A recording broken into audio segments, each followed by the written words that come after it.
Hello नमस्कार दोस्तों, स्वागत है आपका हमारे यूट्यूब चैनल पर। दोस्तों आज हम लोग 69 बीपीएससी का मैथ सेक्शन जो है इसका क्वेश्चन करने वाले हैं और देखेंगे, क्योंकि बीपीएससी में प्रत्येक वर्ष 10 क्वेश्चन आते ही हैं। अगर आप 10 को कर लेते हैं तो आपकी स्कोर पक्की हो जाती है। तो आज हम 69 बीपीएससी का जो 10 क्वेश्चन है मैं उनको डील करने वाला हूँ। आप वीडियो को अंत तक देखें, आई होप कि आपको समझ में आएगी।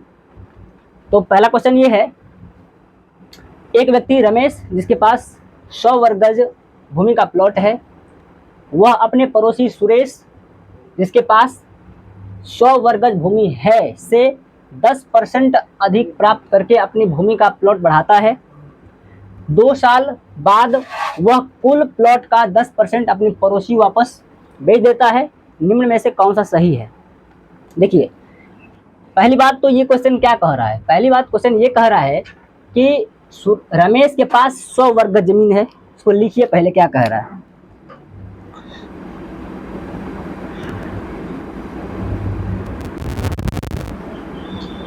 रमेश के पास कितने हैं? 100 वर्ग गज जमीन है। उसके बाद देखिए सुरेश के पास कितना है, तो सुरेश के पास भी 100 वर्ग गज है। इनके पास भी 100 वर्ग गज भूमि है। अब रमेश क्या कह रहा है?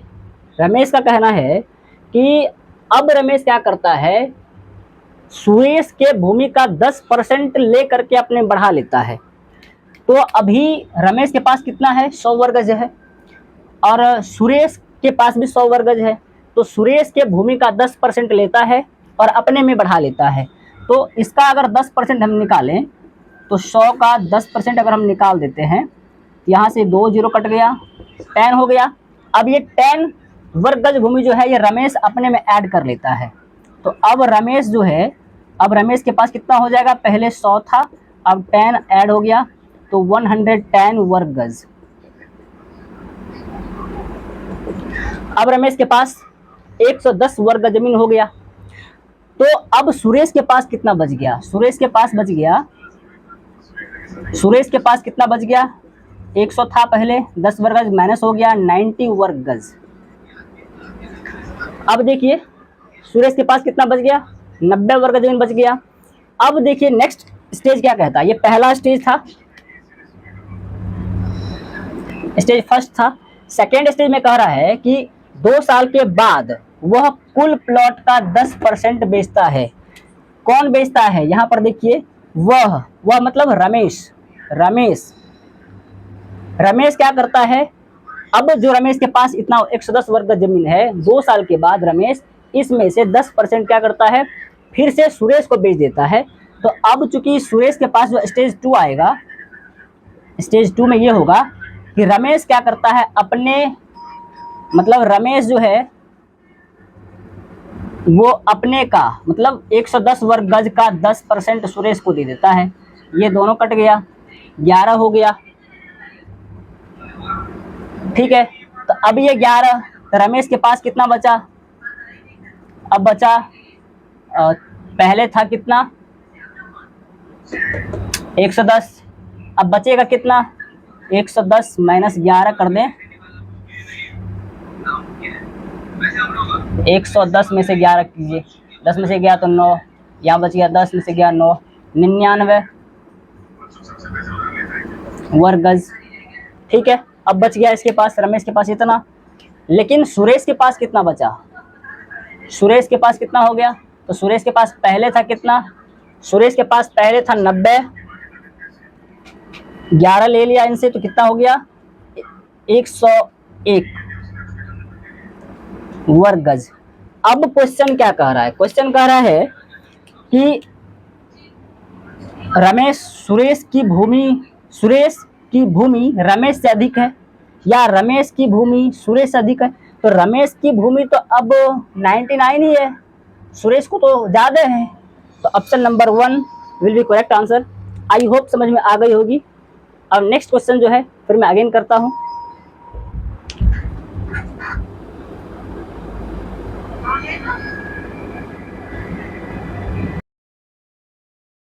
नेक्स्ट क्वेश्चन है आपका 2 नंबर।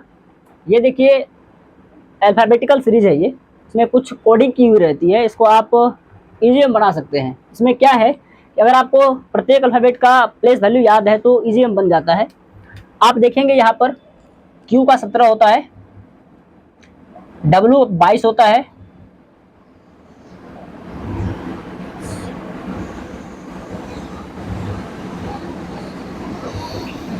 तेईस होता है, Z 26 और B 2।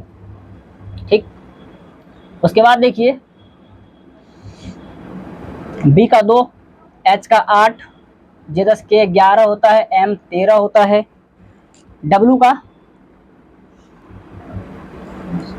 U भी W 23, C का 3, G का 7 10, M 13, S 19, V होता है 22 और X होता है 24। ठीक है, अभी आप इसमें खोजिए क्या रिलेशन है। आखिरकार रिलेशन देखेंगे हम तो यहाँ पर देखिए इनको सब्ट्रैक्ट करके कितना आता है 17 23, 17 23 में जाएगा 17 3 20 6, यहाँ पर कितना आता है 6 आता है, यहाँ पर इस दोनों का अंतर 6 का आता है, और W से फिर Z में जाते हैं 23 से 26 में तो ये 3 आता है, और Z के बाद जस्ट हम जाएंगे तो Z के बाद A और B आता है अर्थात 2। कितना आ गया 632 आ गया। इसका चेक करता हूँ, B से H ये 6, H से K कितना जाएगा 8 3 11 3, और यहाँ से कितना गया 2। अभी हम देख रहे हैं कि इसका भी 6 3 2 आ रहा है, इसका भी 6 3 2 आ रहा है। अब नेक्स्ट चेक करता हूँ, इसका चेक करता हूँ कितना आता है 13 6 19 19 20 21 22 3, और यहाँ से ये 2 गया, यहाँ भी आता है 632 632 632। इसका मतलब है कि ऑप्शन मेरा ये रॉन्ग हो सकता है। चेक करता हूँ कैसे, यहाँ पर देखिए 20, यहाँ पर 4, यहाँ पर 3, ये और हो गया। तो हम यहाँ पर कंक्लूजन निकाल सकते हैं कि ये मेरा रॉन्ग है, ऑड है। तो आप देख लीजिए WCGJ option number B will be correct. Next question जो है 3 नंबर, वो देखिए यहाँ पर क्या है। ये भी नंबर सीरीज का क्वेश्चन है जो कि प्रत्येक बार पूछा जाता है क्वेश्चन। अब यहाँ पर देखिए क्या लॉजिक है, इन दोनों का अंतर अगर हम करते हैं तो 132 में 24 को ऐड किया गया तो ये बना है। फिर देखिए यहाँ पर तो पता नहीं क्या दिया हुआ है, इसको देख लेते करके 210, यहाँ 240, यहाँ पर प्लस 30 हो रहा है। फिर इसका देखें तो यहाँ पर कितना हो रहा है 40 30 32 हो रहा है। तो यहाँ पर हमें एक आइडिया तो ले सकते हैं ना कि यहाँ पर 30 32 आ रहा है 24 आ रहा है। इसका मतलब है कि अगर हम 156 में, यहाँ देखिए पहली बात 24 4 28 24 26 28 30 32, इसका मतलब है कि दो दो का गैप है। हम इसमें क्या करते हैं 2 ऐड कर लेते हैं अगर हम, तो कितना बन जाएगा ये 24, तो ये 26 हो जाएगा, और फिर इससे इसको हम करें तो 28 हो जाएगा। तो हमको क्या चाहिए, इसमें अगर हम 26 ऐड कर लेते हैं तो 26 ऐड करने के बाद कितना आ जाता है 24 ऐड किए इसमें तो ये आया। अब हम क्या करते हैं, इनके बीच का अगर अंतर देखें, इन दोनों के बीच का अंतर देखें तो ये आता है 26, कितना आता है 26, तो अब ये आएगा 28। इसका मतलब ये आ गया कि अगर हम 156 में 26 को ऐड कर देते हैं तो यहाँ की संख्या हमें पता चल जाती है। देखिए 156 में 26 ऐड कीजिए, 6 दूना 12 5 7 8 182, कितना आ गया यहाँ पे आएगा 182। ऑप्शन मिस्टेक है, यहाँ पर 182 होना चाहिए। ऑप्शन दे देता हूँ यहाँ पे 182, तो ये ऑप्शन होगा 182, क्योंकि हम इसका दोनों का इसमें 24 ऐड किए, फिर यहाँ 26 होगा, फिर 28, क्योंकि इसमें अगर 26 ऐड करते हैं तो 182 होता है, और 182 में अगर हम 28 ऐड करते इतना होता है, तो सीक्वेंस पूरा हो जाएगा। तो हम कह सकते हैं कि 182 मेरा आंसर आएगा, राइट। अगेन मैं क्या कर रहा हूँ, यहाँ पर देखिए, यहाँ जो है ऑड को चुनना है, तो ऑड मतलब सीधी बात समझ ली, यहाँ पर जो है ना ये स्ट्रॉबेरी स्ट्रॉबेरी और जूता। स्ट्रॉबेरी चूंकि एक फल है, जूता से इसका कॉम्बिनेशन नहीं बन सकता है, इसलिए स्ट्रॉबेरी जूते ही हो जाएंगे। अब यहाँ पर अगर देखिए आप, तो यहाँ पर कुछ कोडिंग की हुई है, इसको जरा अच्छा से देखिए क्या है। यहाँ पर देखिए जी का कोडिंग किया गया है, जी को कोड किया गया है इससे, ए को कोड किया गया है इससे, एम को किया गया है इससे, और ई को किया गया है इससे। ठीक है, इसमें ये देखिए कॉमन क्या आ रहा है। कॉमन अगर हम बात करें तो कॉमन मुझे इसमें ए और इसमें भी ए है, तो ए का यहाँ पर क्या दिख रहा है, ए का दिख रहा है डिवाइड, यहाँ पर ए का क्या दिख रहा है डिवाइड। इसका मतलब है कि ए का कोडिंग तो सेम है। अगेन मैं देखता हूँ क्या है कुछ, ई का कोडिंग, ई का कोडिंग, ई का यहाँ पर क्या है परसेंटेज है, और यहाँ पर ई का क्या है परसेंटेज है। इसका मतलब है कि कोडिंग की हुई है सेम सेम। तो हम लोग यहाँ पर क्या करेंगे, एम का कोड क्या लेंगे, एम का कोड है स्टार, तो पहली बात तो एम का कोड स्टार। ए का कोडिंग क्या करेंगे, तो ए का कोडिंग डिवाइड। डी का कोडिंग क्या करेंगे, तो डी का कोडिंग हो जाएगा मल्टीप्लाई।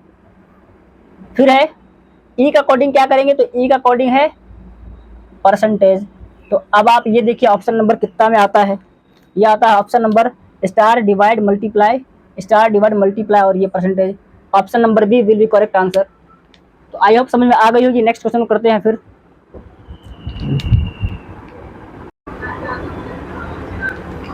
तो नेक्स्ट पांचवा क्वेश्चन ये कह रहा है, क्यू पूर्व की ओर यात्रा करता है, एम उत्तर की ओर यात्रा करता है, एस और टी विपरीत दिशाओं में यात्रा करता है, टी क्यू के दाईं ओर यात्रा करता है, तो निम्न में से कौन निश्चित रूप से सत्य है।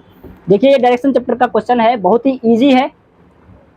पहले क्यू पूरब की ओर, तो इसका सॉल्यूशन देखिए, क्यू अगर मैं बात करूं यहाँ से ईस्ट होता है इधर, तो क्यू क्या हो रहा है, क्यू पूरब की ओर यात्रा कर रहा है। यहाँ पर देख लीजिए ईस्ट वेस्ट नॉर्थ साउथ, तो क्यू कहाँ जा रहा है, ईस्ट की तरफ जा रहा है, पूर्व की ओर यात्रा कर रहा है।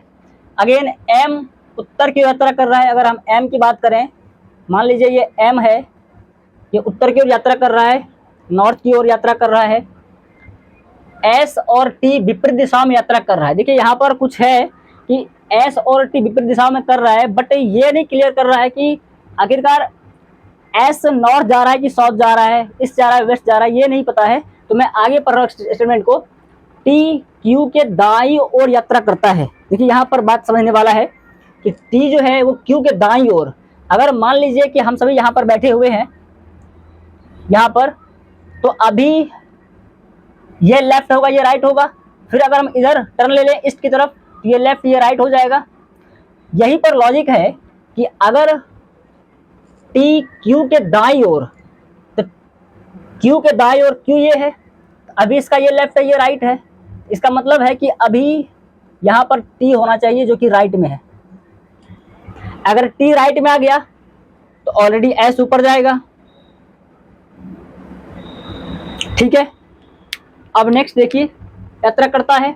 अब यहाँ पर ऑप्शन देखिए, एस पश्चिम की यात्रा करता है, एस पश्चिम की ओर यात्रा करता है, नहीं ये गलत है। टी उत्तर की ओर यात्रा करता है, टी उत्तर की ओर यात्रा करता है, बिल्कुल गलत है क्योंकि एम यात्रा करता है, टी तो साउथ में है।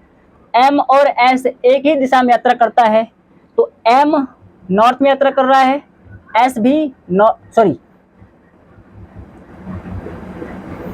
एम नॉर्थ में यात्रा कर रहा है, एस भी नॉर्थ में यात्रा कर रहा है। इसका मतलब है कि एम और एस का डायरेक्शन दोनों का सेम है, तो ऑप्शन नंबर सी सही है। नेक्स्ट क्वेश्चन देखिए, यहाँ पर ये है। अब ये क्वेश्चन क्या है, लॉजिक किसमें क्या है वो देखिए। अभी अगर मान लीजिए कि इन दोनों संख्या को माइनस कर लेते हैं, इसको माइनस करके देखता हूं कितना आता है। तो ये माइनस करने के बाद आएगा 44 माइनस 37, कितना आता है ये 7 आता है।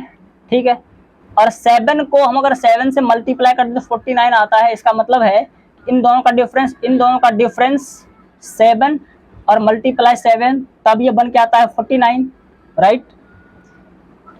अगेन देखिए यहाँ पर क्या लॉजिक चल रही है, इन दोनों का मल्टीप्लाई सब्ट्रैक्शन कीजिए दोनों का, तो 58 में से इसको अगर माइनस कर लें, ये आता है 5, और 5 का अगर हम 7 से मल्टीप्लाई कर दें, ये आता है 35।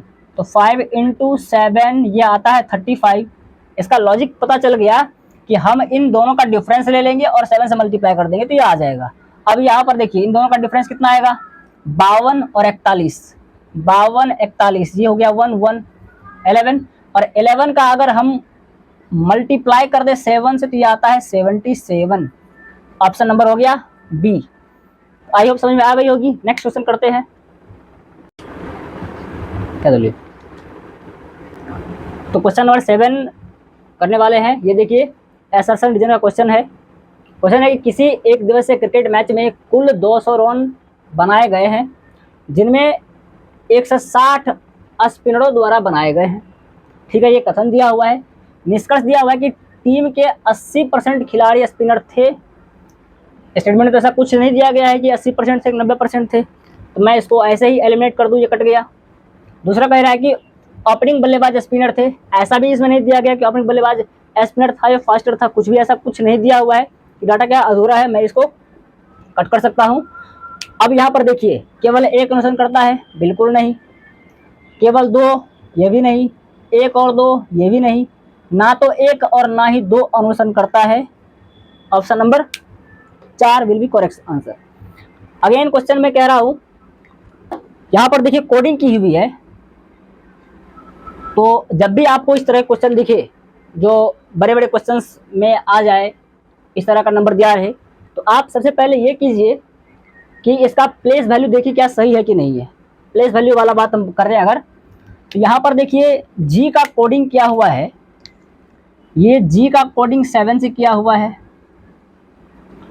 आर इसका 18 ये कोडिंग किया हुआ है। ई का कोडिंग और ए का कोडिंग इसमें कुछ अजीब किया हुआ है, लेकिन टी का कोडिंग देखिए 20 किया हुआ है।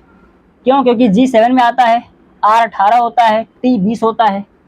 तो यहाँ से एक लॉजिक तो पता चल गया ना कि यहाँ पर वॉवेल और कॉन्सोनेंट वाली लॉजिक है कि वॉवेल को कुछ नहीं किया, ऐसे का ऐसे जैसे वैसे रखा, और कॉन्सोनेंट को उसके प्लेस वैल्यू के अकॉर्डिंग पुट कर दिया है। अगेन यहाँ पर देखते क्या लॉजिक काम करता है नहीं।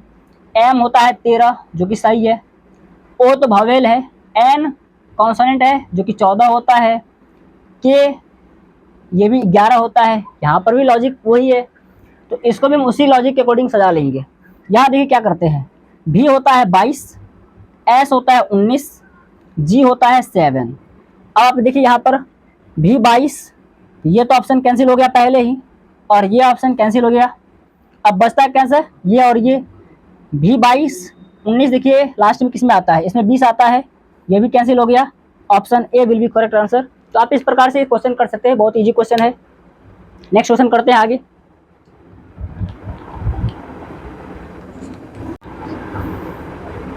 तो लास्ट क्वेश्चन है आज का ये 10 नंबर क्वेश्चन, जो बड़ा ही टफ है कहने को। एक आदमी की 4 शाखाएं हैं, एम एन ओ और पी पर स्थित है। कोई व्यक्ति है, इनके 4 कंपनी की 4 जगह हैं, P M N O P पर स्थित है। एम एन के उत्तर में 4 किलोमीटर पर है। देखिए जो क्वेश्चन कह रहा है उसके अकॉर्डिंग हम करेंगे। कह रहा है एम जो है वो एन के उत्तर में 4 किलोमीटर है। तो मान लीजिए कि अगर एन यहाँ पर है तो एम इसके उत्तर में 4 किलोमीटर पर है। यहाँ पे एम उत्तर में है, सॉरी, तो ये एम हो गया, एन के उत्तर में 4 किलोमीटर पर आ गया। अगेन क्या कह रहा है, पी ओ के दक्षिण में 2 किलोमीटर पर है। ओ के दक्षिण, मान लीजिए यहाँ पर ओ है तो यहाँ पर पी आ गया 2 किलोमीटर पे। ठीक है, अगेन एन ओ से 1 किलोमीटर दक्षिण और पूरब में है। देखिए ये है, तो ईस्ट वेस्ट नॉर्थ साउथ। अभी क्या कर रहा है क्वेश्चन, एन ओ से दक्षिण पूरब में है, तो दक्षिण पूर्व कौन सा हिस्सा हो गया, ये हिस्सा हो गया दक्षिण पूर्व का, ये हो गया। और यहाँ पर है O, यहाँ पर है N, जो कि 1 किलोमीटर की डिस्टेंस पर है। ठीक है, फिर पूछ रहा है कि M और P के बीच का डिस्टेंस पता करना है। इतना ही डाटा है दोस्तों। अब देखिए क्या करना है कि मैं इन सारे डाटा को मैं इसे पुट करने वाला हूं। देखिए अभी मैं क्या कर रहा हूं, यहाँ पर N है तो मैं यहाँ पे आके इनको पुट कर देता हूं। यहाँ पे मैं इसको अगर पुट कर दूं, ये M, ठीक है, और ये पूरा का पूरा कितना हो गया, 4 किलोमीटर हो गया। ठीक है, ठीक है। अगेन देखिए यहाँ पर O और P है, तो O यहाँ पर है तो मैं इसको मिटा दूं, यहाँ पर P कर देता हूं जो कि 2 किलोमीटर है। तो अब मुझे किसका जरूरत नहीं है, इन सब चीजों का जरूरत नहीं है, तो मैं इसे मिटा देता हूं फिलहाल के लिए। ओ ठीक है, अब क्वेश्चन बन गया ऐसा। अब क्या करेंगे, हमें जो डिस्टेंस चाहिए M और P के बीच का, तो यहां से यहां के बीच का डिस्टेंस चाहिए। तो क्या करेंगे, देखिए जरा क्या करना है।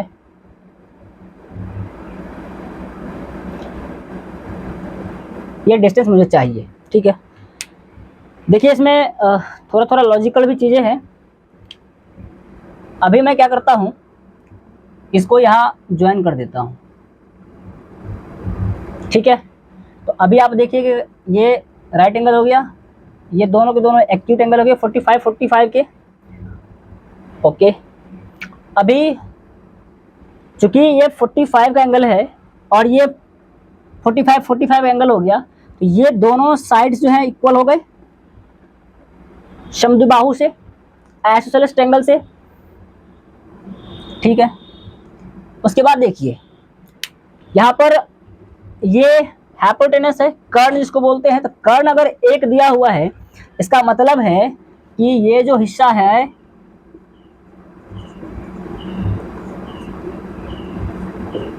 ये जो हिस्सा है यहां से यहां, वो 1/√2 हुआ होगा, और ये भी हिस्सा 1/√2 हुआ होगा, क्योंकि दोनों को करेंगे तो ये 1 के बराबर आ जाएगा। राइट, अगेन मैं क्या कर रहा हूं, इनको थोड़ा बढ़ा देता हूं और इनको ज्वाइन कर देता हूं।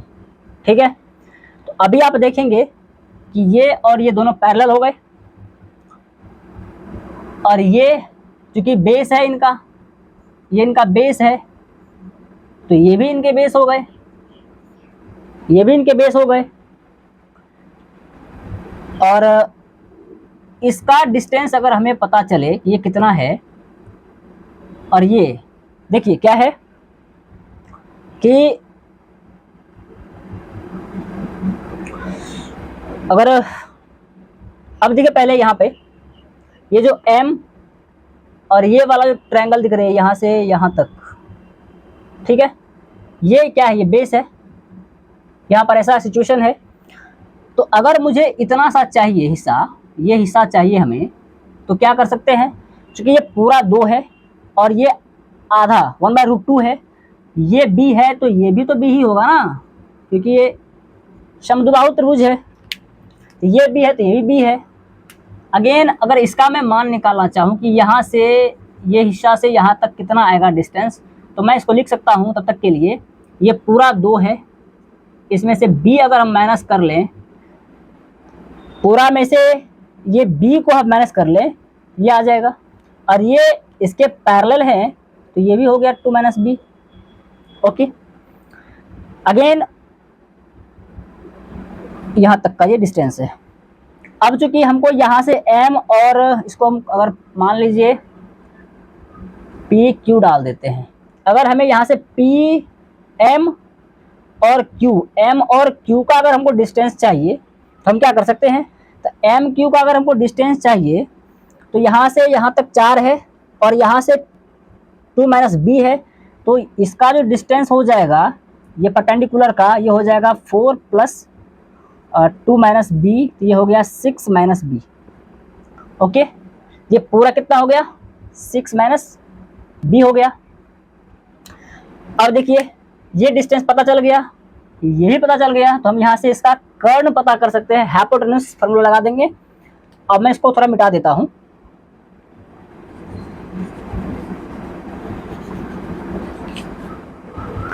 तो कर्ण एम पी, पी एम अगर हमको निकालना हो तो हम निकाल देंगे, जो ये लंब है तो लंब का स्क्वायर, मतलब लंब कितना है 6 माइनस 2 का स्क्वायर, प्लस आधार कितना है, तब तक मैं आधार बी ले रहा हूँ कि 1/√2 है, बट मैं बी ले रहा हूँ, बाद में पुट कर दूंगा वैल्यू। तो ये हो गया 36 प्लस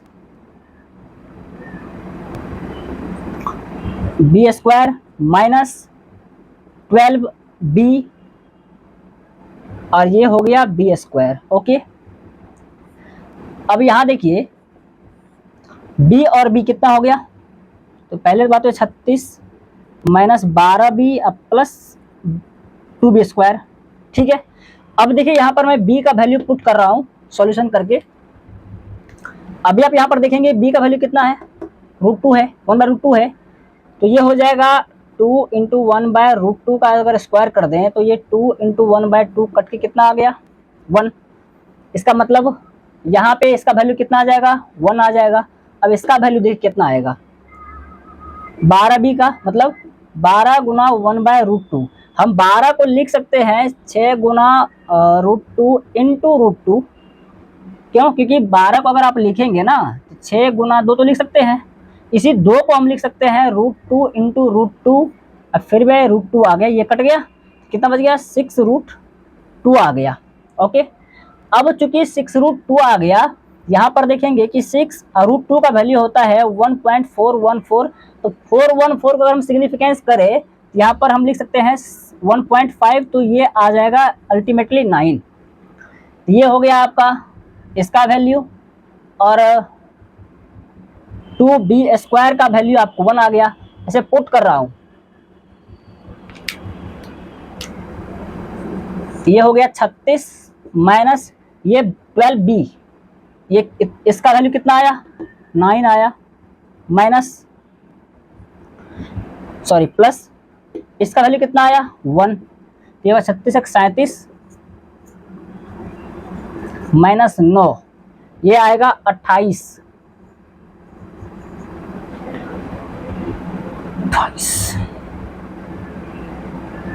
ठीक है, और 28 का जो वर्ग आता है 5 25, 25 का आता है 5, तो उसके इर्द गिर्द ही आएगा, यही होगा।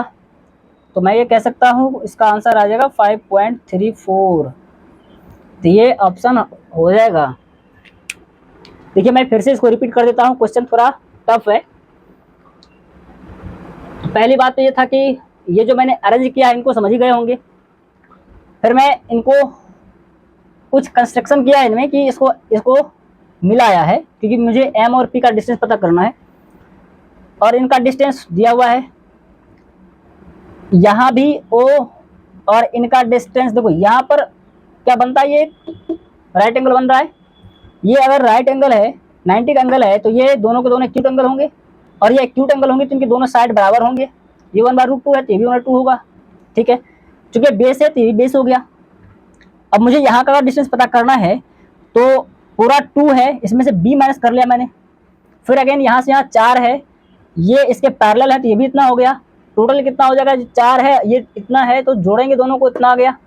अब जो कि मुझे यही परपेंडिकुलर मिल गया और बेस ही मिल गया, यहाँ पर मैं पुट किया हूँ, अल्टीमेट आंसर आपका ये आ गया है। आई होप समझ में आ गया होगा। नेक्स्ट जो 68 बीपीएससी का है मैं उसे नेक्स्ट वीडियो में करने वाला हूँ, तब तक के लिए धन्यवाद।